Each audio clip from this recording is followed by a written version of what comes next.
Bonjour, c'est Rémi, bienvenue ici. Tout le monde est bienvenu. D'ailleurs, qu'est-ce que je fais là, moi? Mince. Ah si, ça y est. De plus en plus de Français ne croient plus en Dieu. Boum! C'est le titre de l'article du Point sorti l'année dernière.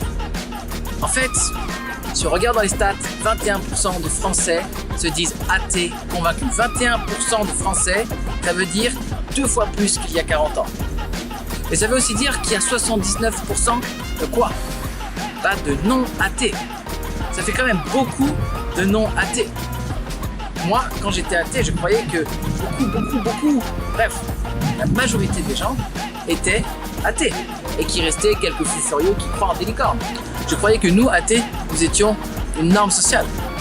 Mais je me trompais, atomiquement. En fait, qu'est-ce qui se passe? En France, le gros de la population se dit sans religion, mais pas sans croyance. Le gros est soit agnostique, soit déiste. Donc, entre les religieux en toge, qui sont convaincus de leurs idées, les déistes ou les agnostiques ne sont pas toujours sûrs, au clair sur la question de Dieu, mais qui ont le mérite de la poser, et les athées convaincus que Dieu n'existe pas, les Français pensent à Dieu.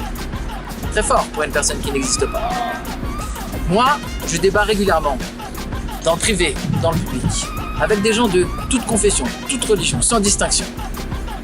Et ces débats sont toujours enrichissants, passionnants, ça me met vraiment la patate. Et parfois même, ces débats sont apaisants. Je plaisante évidemment, c'est toujours un plaisir pour moi.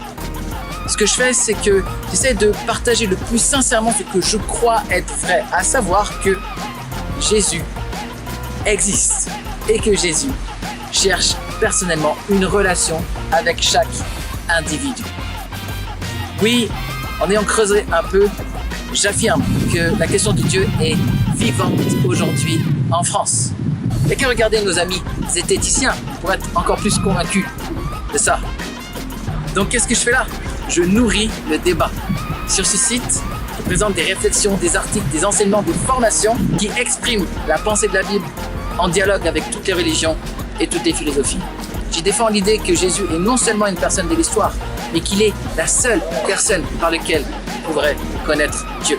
Je suis heureux de vous présenter cet outil pour partager votre foi, devenir plus à l'aise sur le sujet, vous encourager et vous faire plaisir. À tout de suite. Excellent. Ok. Alors, on va s'arrêter.